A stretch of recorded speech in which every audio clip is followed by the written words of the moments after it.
Hola, buenos días. Buenas tardes, buenas noches. This is Barb. And this is Estella. And welcome to Cafecito. And Crime.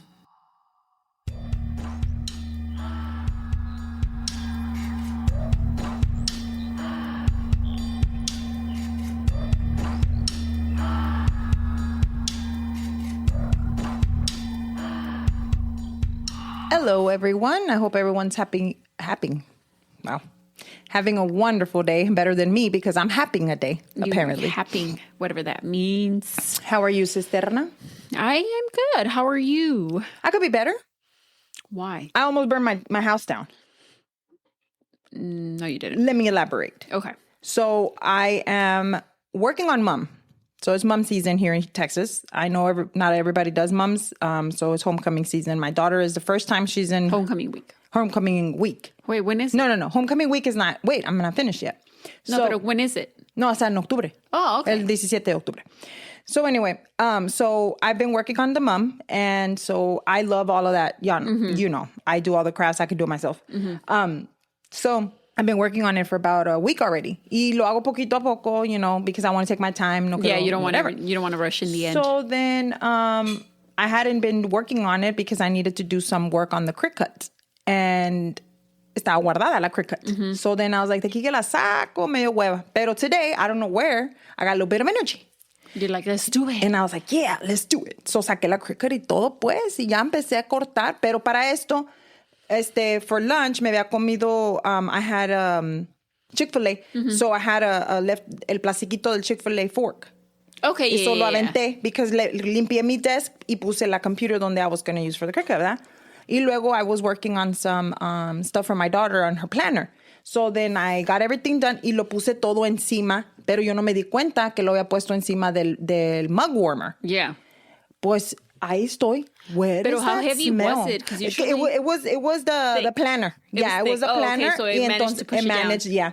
So then I'm like, ¿de dónde qué huele? O sea, no entiendo. Because the mug warmer, it activates once you set something heavy on it with weight. So then, the fact that you laid the planner on it. Yeah. So then prendió. I'm like, what the hell? So by this time, it's almost time for me, you know. But were you like, huele raro? Or you're like, huele a quemado? Yes. No, huele a quemado. Okay. So then I walked by and then I'm like, ¿qué es eso? Y luego I'm like, se está quemando. Entonces yo pensé que como estaba conectada la computer. Maybe los cables de atrás or something. Los cables. Like, I'm like, ¿dónde está? I'm looking up. Juju was like, Mom, es una luz. Like, I'm like, pues, ¿qué es? I don't know. So then I'm freaking out because I'm like, okay, am I burning? Y no me estoy dando cuenta. Yeah. So then I'm like, okay, so let me go look outside. So I went to go look outside y nada. And I'm like, okay. Pero the crazy thing was que my son was like, si le caminas para allá, like, it doesn't smell. Huele aquí. It was just right here. And so then I'm like, where is it? And I'm like smelling the cables and shit. Like, I was like on my hands and knees trying to figure out dónde estaba ese olor. Yeah. So finally, I start moving everything around because I'm like, it has to be here somewhere. And then when I picked up the planner, estaba todo quemado el planner. Yeah. De donde estaba quemándose con el mug. But it was just like the corner, right, of it? Or no, en el medio. Like, it was right en medio, yeah. And now it like se quedó pegado on the mug warmer.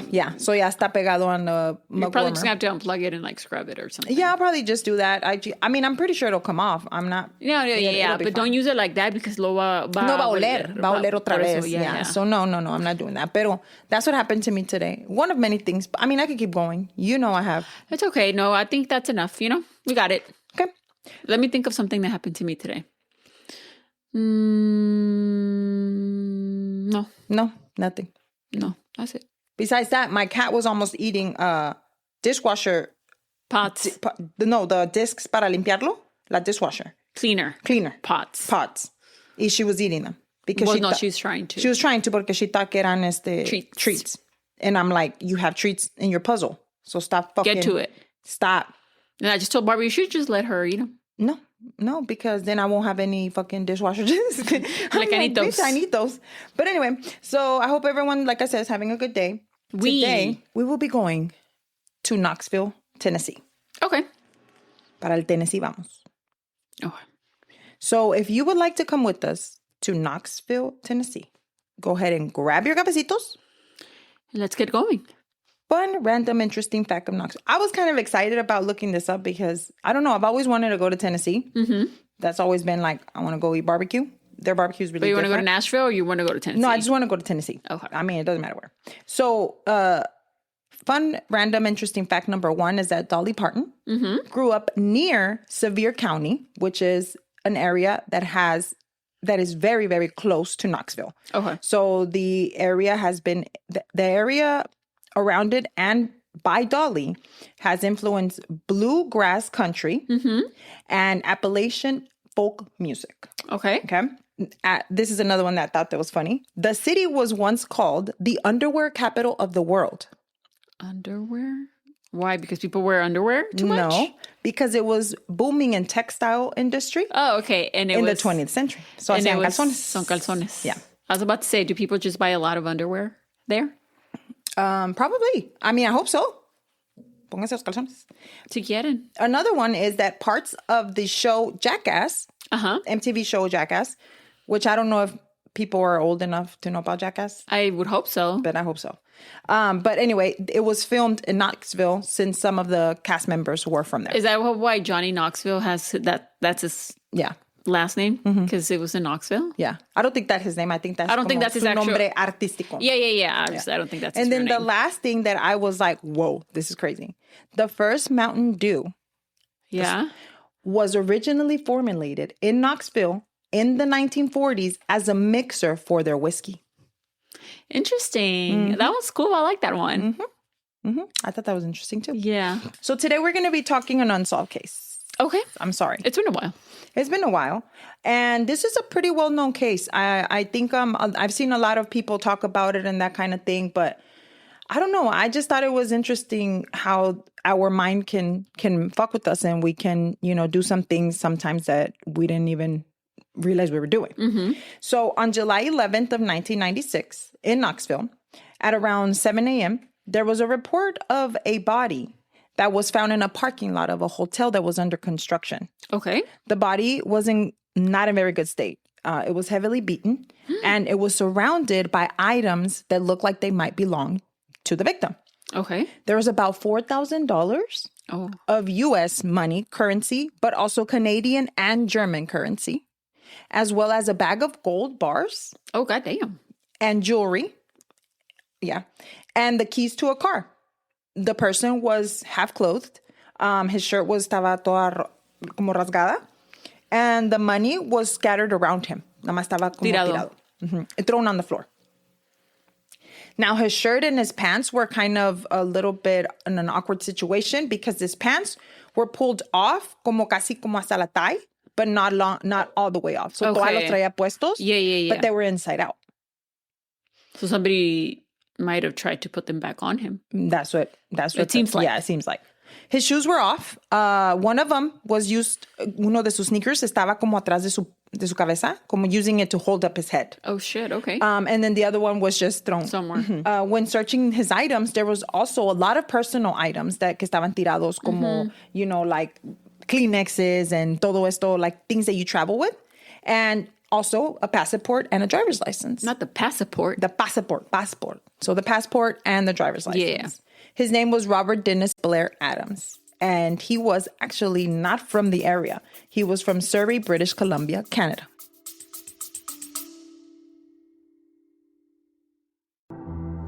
It all starts with a single question. What do you think happens when we die?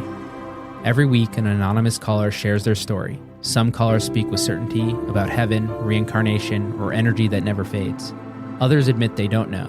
Some share stories of near-death experiences or the presence they felt with loved ones who've passed. Others talk about grief, the way loss reshapes them and changes how they see life and death. When We Die Talks isn't about answers, it's about opening space, to reflect, to feel less alone, and maybe to see things a little bit differently. I'm Zach Ansell, and this is When We Die Talks.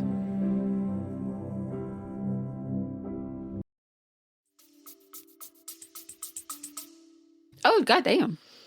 How do you end up from fucking British Columbia We're about to find out. Y muerto, con todo el dinero, tirado. gold bricks. The gold bricks and platinum. Oh, platinum. También. Oh, shit, I hadn't heard platinum. Yeah, I didn't either. But apparently that was common in the 1996s. because people had that stuff in there. Well, we're going to get into it. I'm like, platinum? Yeah. Wow. Yeah. So they reached out to his family to let them know that Blair, which is what his family called him or referred him as, and that's what I will be referring to him as, was deceased. His mother, Sandra, would mention that her son had been acting a little bit suspicious, leading to his death. So let's talk a little bit about Blair and who he was. He's a 31-year-old man. He was born on December the 28th of 1964, and not much is known of his childhood. He did have a stepdad. I know that for a fact because he actually was close to his stepdad, and we don't know his name either. We just know his mom's name is Sandra. Mm-hmm. And he had a connection with the stepdad because he was working with him at times. So his stepdad owned a construction company, and Blair would work with him. Mm-hmm. And he actually had traveled to Germany to work with his stepdad.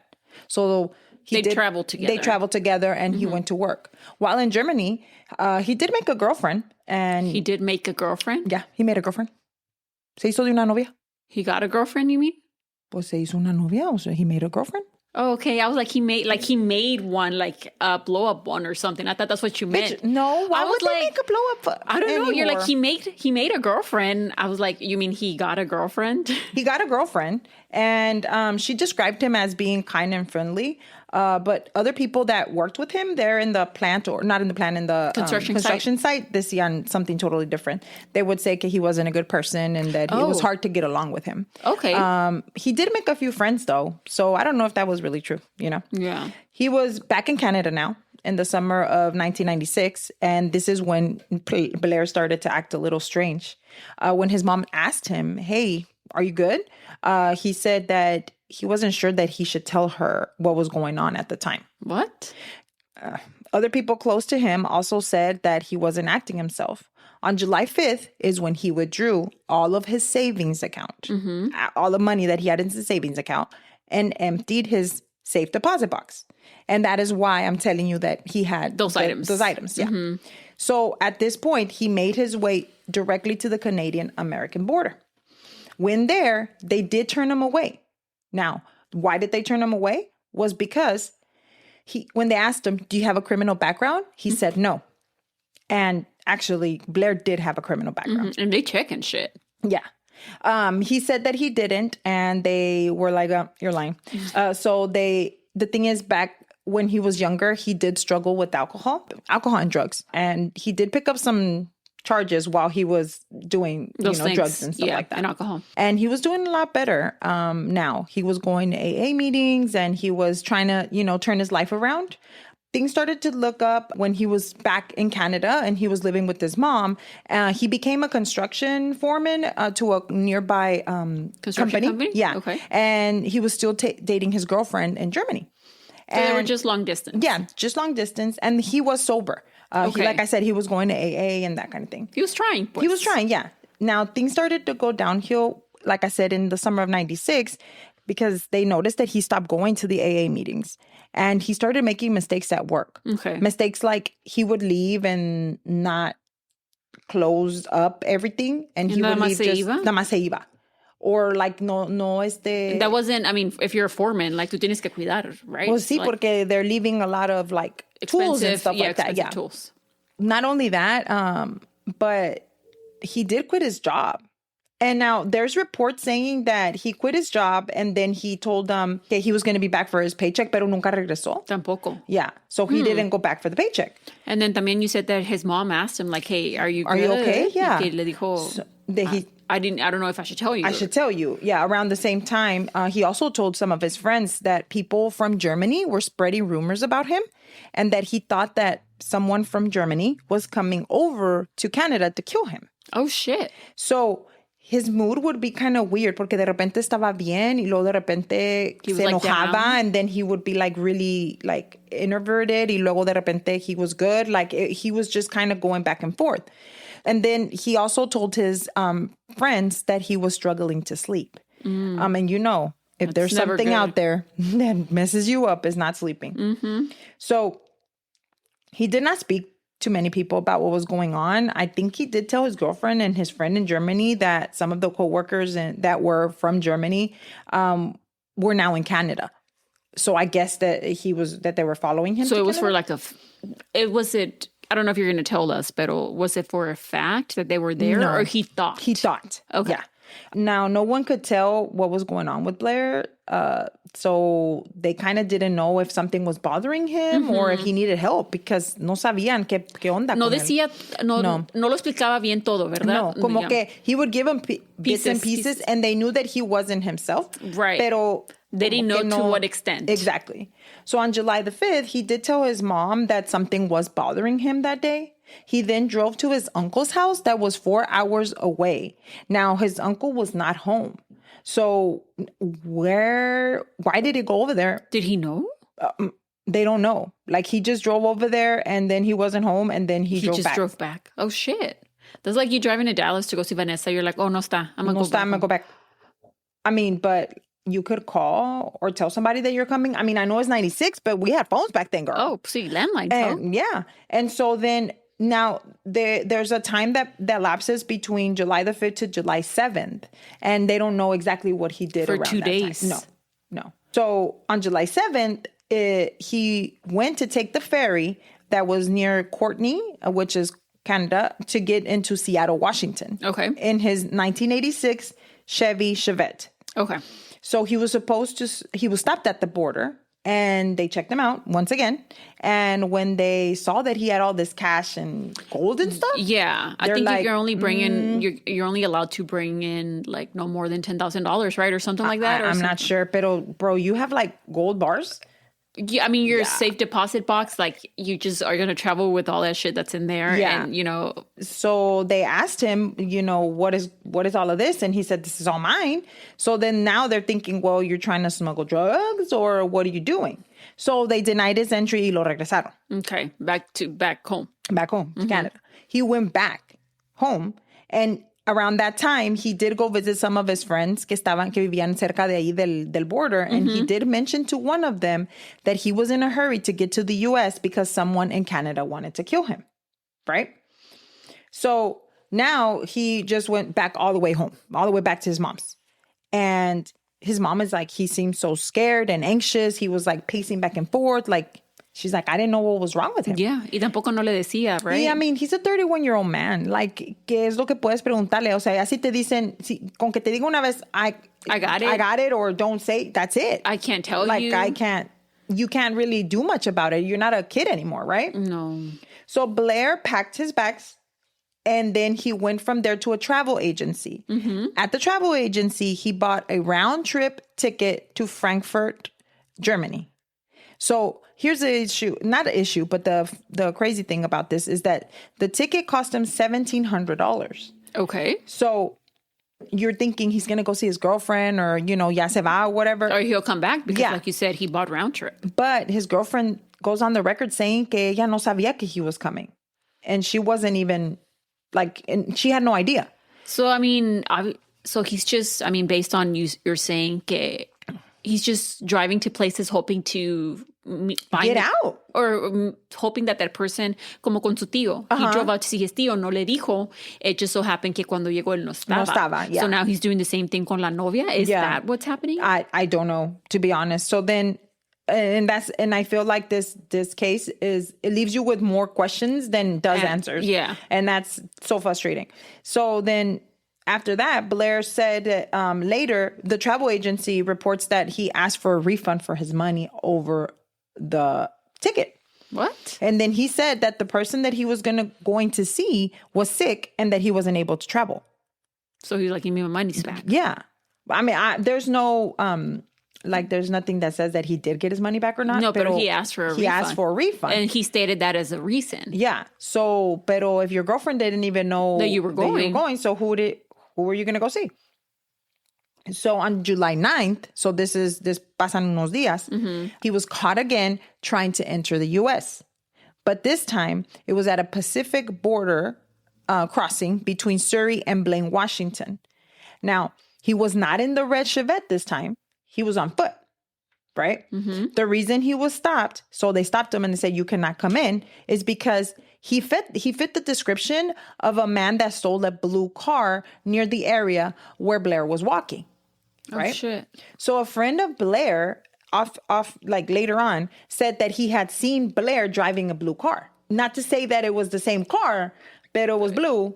And it was around the same area. And it was Blair. And it kind of looks like it was his Blair. friend. Right. Yeah. The interesting fact was that when he got there, they questioned him. Porque ahora ya no va en carro. He's walking, right? on foot. And when he's approached, he seemed disoriented again. And he was anxious and just not being himself. So he also had scratches all over his hands and arms. Órale con los scratches like last week. Oh.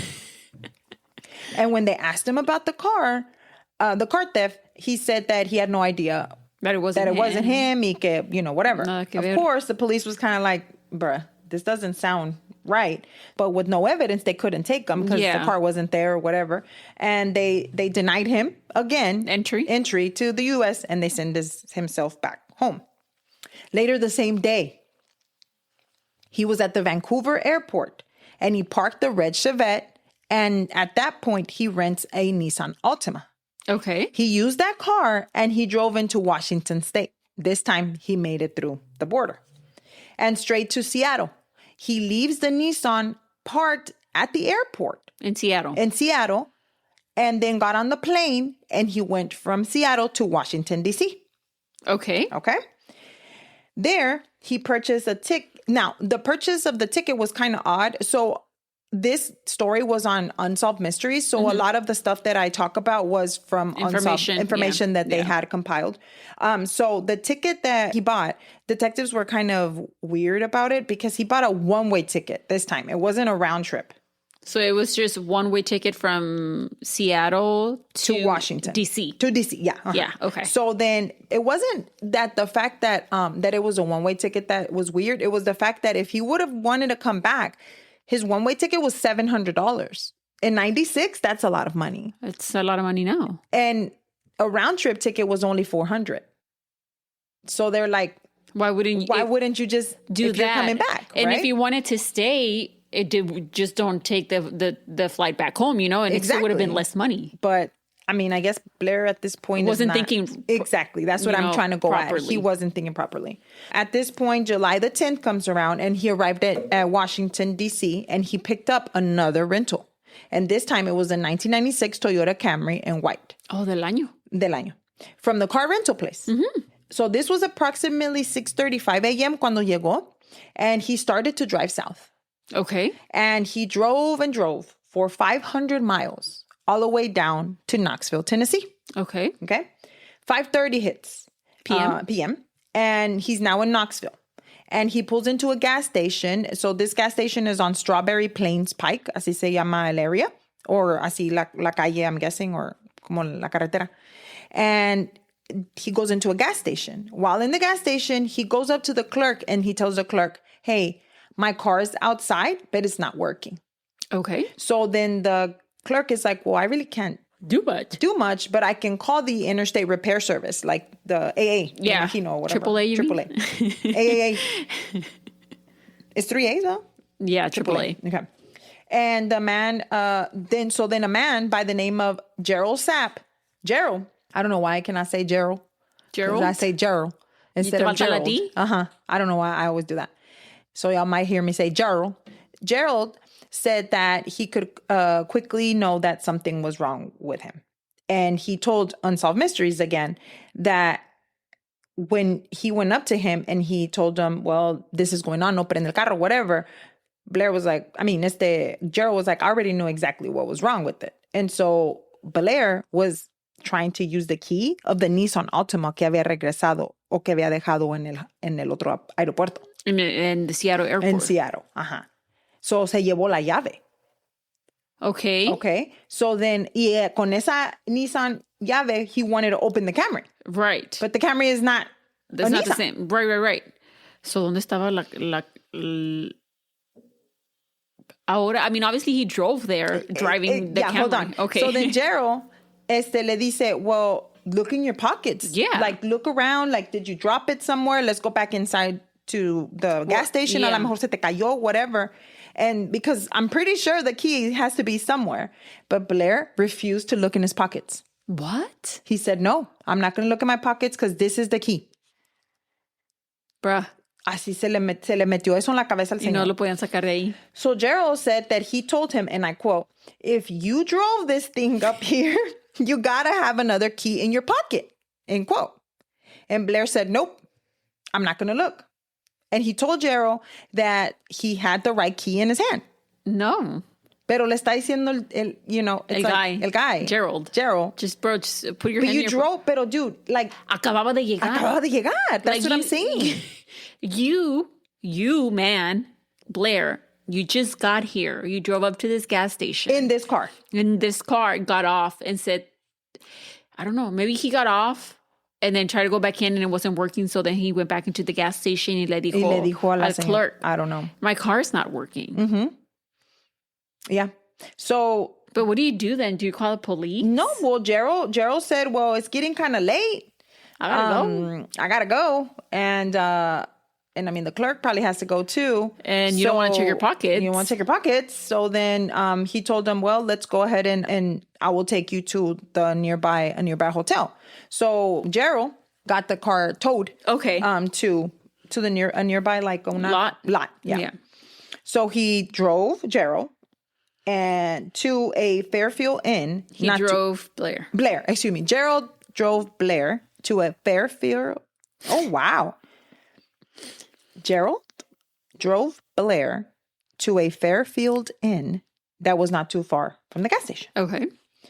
Now, Gerald will later say, and I quote, the guy was not all there. He appeared to be messed up. He didn't appear to be on drugs, but his mind was not functioning correctly for some reason, end quote. So you could tell. Now, Gerald no lo conocía. Nunca lo había visto. Era su primera vez de que he encounters him. Y hasta él se dio cuenta que something was not right with Blair, right? Well, especialmente, dude, if he didn't want to check his pockets.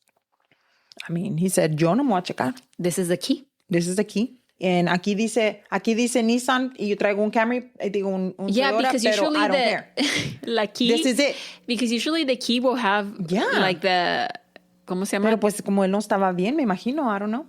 So after being dropped off at the Fairfield Inn, just about 7 p.m. Okay. Fue cuando, I guess Gerald lo llevó. And you can see Blair, sale un CCTV footage, and it's everywhere. You can see it. He's at the lobby of the hotel. Mm-hmm. Obviously, aquí no se ve tan claro because it's 96. Pero it was clear enough to see. That boy was pacing. In and out, in and out, in and out. So he was pacing in the lobby, or he was actually going out of the doors and back inside? Out of the doors and back inside. Okay. So se salía del hotel y entraba. Se salía del hotel y entraba. Mm-hmm. And so then you can see that he did that for about 5 different times before going up to the desk. So it took him about 40 minutes of him pacing back and forth. Yes. But still not, he still hadn't gone up to like the front desk. No, he had not gone to the front desk. He was just in and out. Así. Okay. And so what was he doing outside? ¿Quién sabe? After that, it took about 40 minutes. He pays for the room. He goes and pays cash. So le da un $100 bill a la clerk. And when she was trying to give him his money back for the change, porque me imagino que it wasn't $100, he didn't take it. He just walked out. Interesting. Yeah. So I'm guessing he puts the key card in his pocket because of what you see on the CCTV, and then walks out again. The last time that Blair is seen alive by anybody or a credible, mention of that somebody saw him alive was 7:37 p.m. Okay. Was it the clerk? Well, yeah. On CCTV, everybody, you can watch. Time. That was the last time. So he never went up to the room. He just put the card in his pocket. He se salió otra vez. And then that was it. And that was it. The next morning is when he was found dead. He was at 7471 Crosswood Boulevard, which is a hotel, like I said, that was still under construction. This location was very, very close to the Fairfield, and you could say almost like across. Pero when the construction workers were going to work that morning, they found the body. So, like I said, I'm going to go back to now how they found his body. Mm-hmm. He was very, very badly beaten. So much that there was no obvious signs of his death. Like no había como blood everywhere or un slash or nothing. It was just, he was just laying there. He had a lot of different wounds in his body. So one of the detectives that was at the scene described the Blair's things, like cuando hablaron sobre esto, and I quote, that were sworn No, Storn. ¿Cómo se dice esa palabra? I don't know what word. Strewn. Strewn. Yeah, you're right. Strewn. About 100 yards from his body. Okay. So para que te des una idea. So his body seemed like he had been thrown from a vehicle that was moving. Oh, shit. That's what the detective said. That he believed. So what was scattered around were his clothes, like I mentioned before, his hotel key. Mm-hmm. So that's why I think he put it in his pocket. Pero, I mean, he must have at one point. His ID, his passport, and his credit card. And the money, no?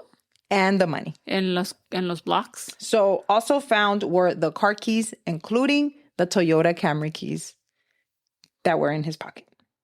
And also the Nissan keys. Mm-hmm. Like I mentioned before, he was half dressed, right? Right. So he was, and his pants no estaban fully up. They were like mid-thigh, and they were inside out. And his shirt estaba como rota, como que it was torn off. Another thing odd about the scene was that the money was scattered everywhere. Like I said, dijo el cop. Well, like you said, if it was what they believed, that was que he was thrown off a vehicle, well, se hubiera regado el dinero. Yeah. So, like I said before, there was a total about $4,000, right? Right. Now, cuando él sacó el money, he had taken out about $6,000, right? So if we think about it, like him traveling and all these things, pues fue que se gastó lo que sea, and he was paying cash. $2,000 or whatever. Right? Pero the only thing is, no one ever explains is how much of what money was out there. So was it, because it said a mixture of American, German, and Canadian currency. Mm-hmm. So let's say that, I'm just throwing this out there, that this was a robbery. What did they take? Right? So if they were going to take German currency, they're not going to want to take German currency or Canadian, because we're in Knoxville, Tennessee. Yeah. You know? So what did they take? Did they take more of one or the other? So they couldn't even figure out, yeah. It wasn't clear on how much or what was missing. Or what was missing. Yeah, that makes sense. So it was very hard to tell if the motive was robbery. Because, I mean, like you said, todavía tenía los gold bars and the platinum, or what was it, silver? Yeah, platinum, and a lot of jewelry. Yeah. I mean, because like we said, we don't know qué trajo. Right. You know, maybe something is missing. I heard a lot of theories saying, pues a lo mejor they were in a rush y tiraron todo, and that's why they just ran. But I mean, gold is kind of easier for you to take because you can just go take it and there's not going to be nothing to track, right? Right. So another thing that was found was a travel bag, kind of like su maleta. Mm-hmm. And they had the carry-on? Yeah, like a carry-on, exactly. So tenía un mapa, receipts, his plane ticket, and the paperwork of the car rentals. Yeah. And then there was a fanny pack. Now, in the fanny pack was unzipped. Y adentro was where the coin bars were. And there's like platinum coins and jewelry and even a pair of glasses. Like seeing glasses or sunglasses? No, sunglasses. Okay. And I took a video of it. I mean, not a video, but so you can see right here. It was just like that. Yeah. It wasn't scattered. It wasn't like... It's like you said, like they just threw it out. I was thinking maybe they like went through it. Mira, ahí están los glasses. Ahí están los glasses. Y ahí está like the gold. But why wouldn't you take it?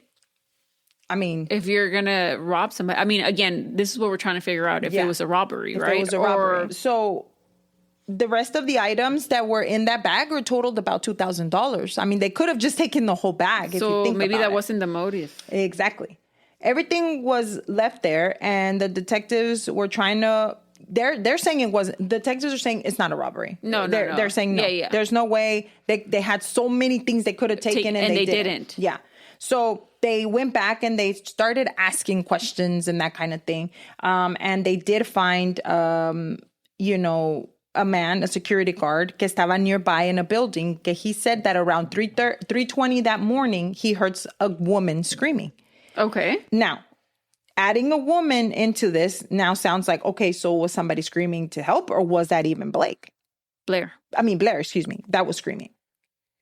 So it was around 3:20, which makes a little bit of sense. But if it sounded like a woman, it would... sí, pero I mean, was it a woman? Was it not a woman? Was it Blair? Like, we don't know that. Okay. Now, another thing that was brought up was the fact that we're going to go into his autopsy. So he was not under any substance, Estela. He was not drunk. He was not drugged. Nothing. Nothing. Okay. Not only that, the cause of death was sepsis. Now, the sepsis was resulting from an abdominal perforation caused by a violent blow to the stomach. So le pegaron aquí en el estómago, and then his intestines ruptured and he got sepsis. So that's how he died.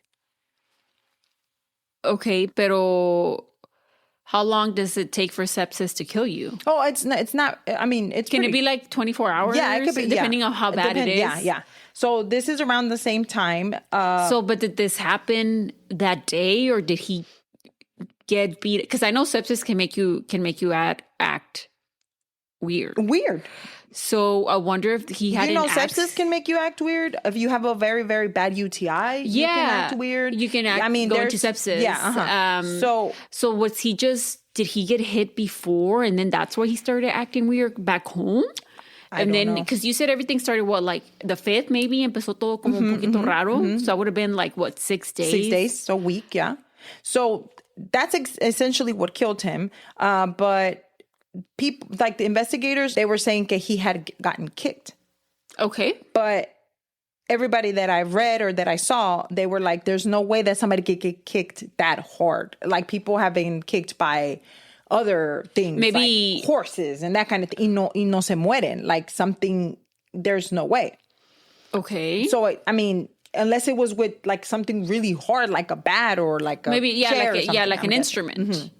Or like a weapon. So he also had patches of his hair missing from his head. Yeah. And he had many, many, many cuts and abrasions in his body, along with a lot of defensive wounds. Like he fought. Yeah.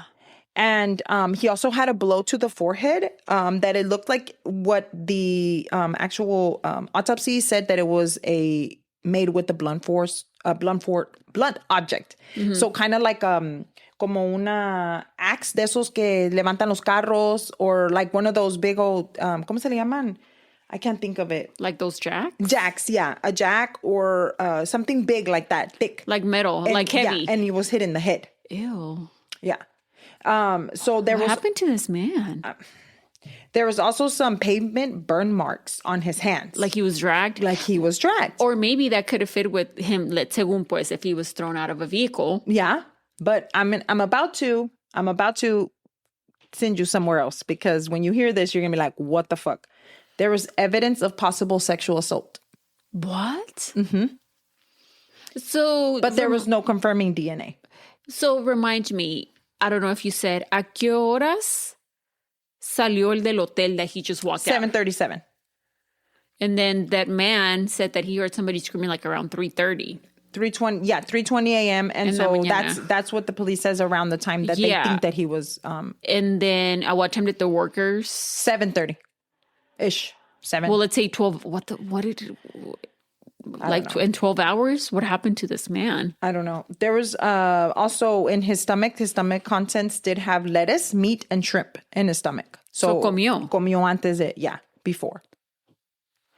Lastly, there was a single strand of long hair in his hand that was clutched in his hand. Now, let me tell you something about this. So there was never any evidence, DNA found on it. Just that it's one strand of hair. One strand of hair. Long hair.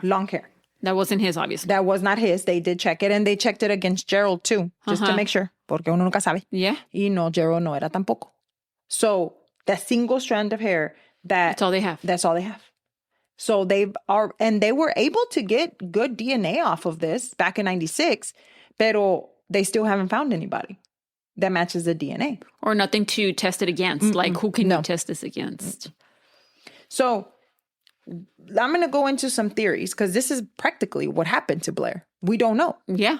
Nobody knows. Know that he died of sepsis. He died of sepsis, a trauma to his stomach. He was tirado. Acting weird before. He was acting weird before. Tirado, todo el money everywhere. I mean, literally, he drove. He tried multiple times to get into the U.S. until he actually, probably on his 3rd try or 4th try? Yeah, algo así. Yeah. And then he finally made it. And I think he even stole a car. I'm not going to lie. Yo pienso que sí se lo robó él. Allegedly, he stole the blue car. Allegedly, a blue car. So I'm going to go into some of the theories that I read that could happen, and then I want you to tell me what you think. So one of the theories was said that Blair could have encountered a sex worker.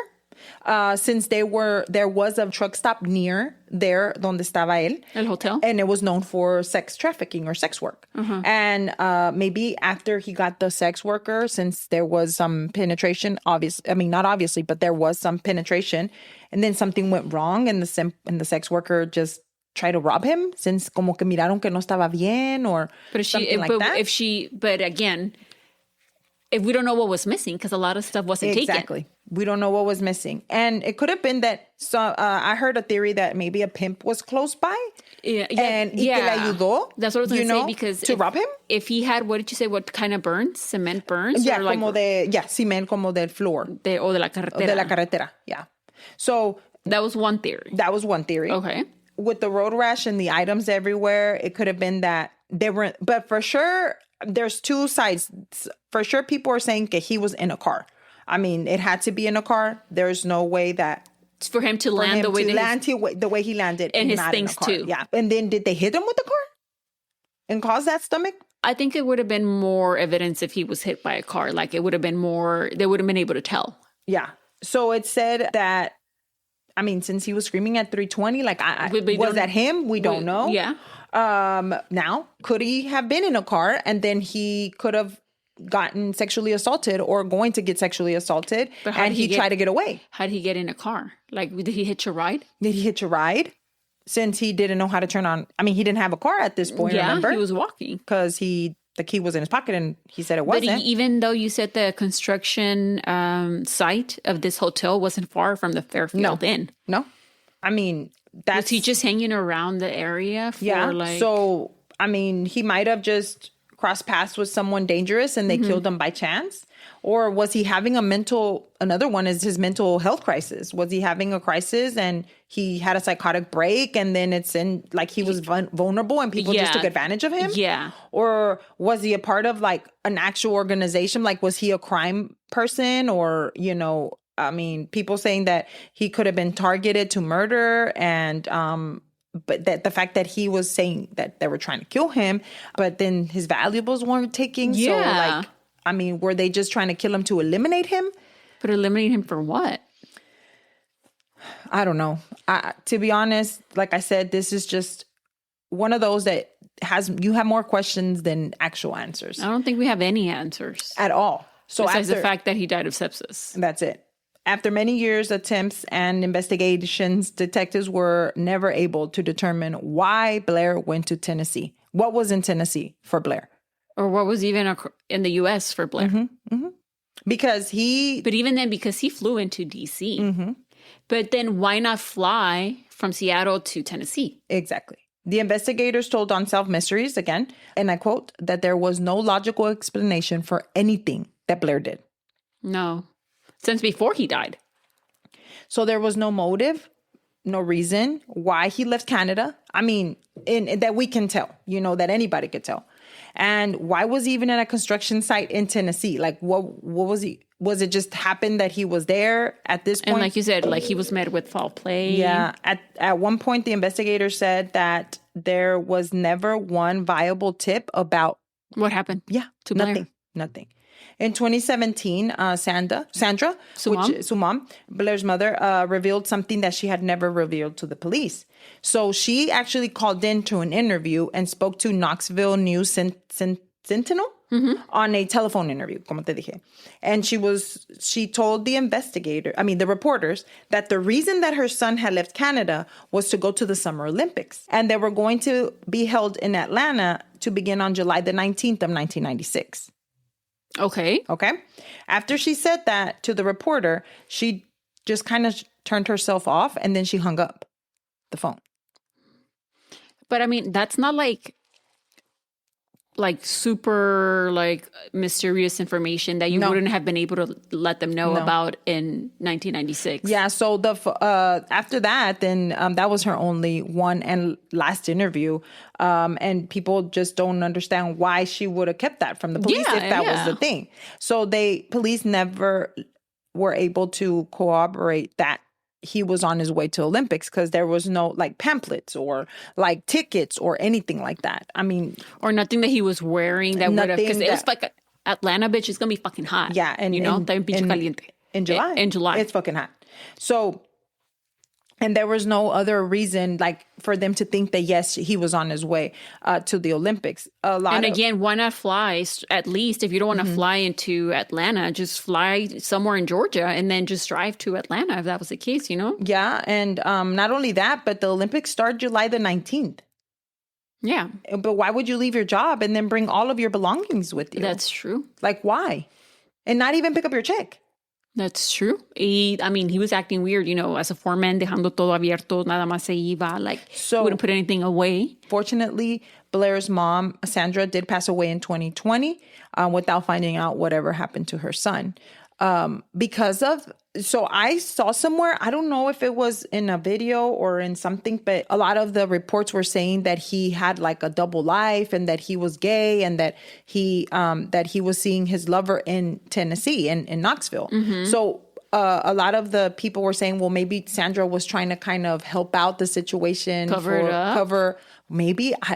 But it doesn't explain his strange behavior beforehand. No, it doesn't. And even then, that's just like another theory that's out there, you know? And not only that, but even why would she, like, why go that far for something like that? But we're never going to find out that either because she's unfortunately passed away. Blair's case remains unsolved till this day. And it's one of the most craziest unsolved cases of Knoxville, Tennessee, or even anywhere because there's so much information out there, but nothing makes sense. There's so much, pero no hay nada. Yeah. And if you yourself or if you know someone that has any information that could help with Blair Adams' case, please call the Knoxville, Tennessee Police Department at 865-215-7165. And that is the murder of Blair Adams, a man who died with more questions than answers. That's crazy. Yeah. It could go anyway. It could go anyway. Yeah, but it could have been a sex worker, like we said. It could have been. It's just like so many different little things point to different scenarios that I don't know how all those different scenarios can come together and be one scenario, which is what happened to him, you know? Yeah. Because it goes back to, at least for me, the one strand of hair that they found and still clutched in his hand. Yeah. I'm pretty sure that they can now solve it if they really, because come on. Like, but I mean, they probably have to have money for that. Yeah, so. I'm sure. También, why would he take all his crap? Not his crap, but like his belongings, his things. Not his valuables. Yeah, his valuables. Yeah. And not only that, but like, why... and also it's just a strange behavior beforehand, you know? Before and thinking that somebody was coming after him. I mean... He's saying people from Germany was going to come after and get him. But then he was going to Germany? Yeah. So you're going to go to the place where the people that are coming... And if he wanted to end up in Knoxville, like if he wanted to end up in in Tennessee, why not fly from Seattle... straight to Tennessee, you know what I mean? I mean, there's so many questions and so many unknowns. And I feel kind of bad for him because if it... Bitch, I feel bad for him. I feel very bad for him, but I feel the situation is not cool because it's like, if he was having a mental breakdown, like, you know, and he wouldn't seek help, or did he even know he was having one? You know, like, especially back then, like, you know? You know how, I just can't imagine what he was feeling or how scared he was. Yeah, pobrecito. And pobrecito, for sure. So, I guess let us know what you think. And if you would like to follow us on Instagram, you can at Cafecito and Crime Pod. And if you would like to download our episodes or leave us a review or rate us, we would really appreciate it. Échenme la mano. Por favor. Por favor, download y también rate us. And then tell your friends about us too. Yeah. So we will talk to you in the next one. Bye.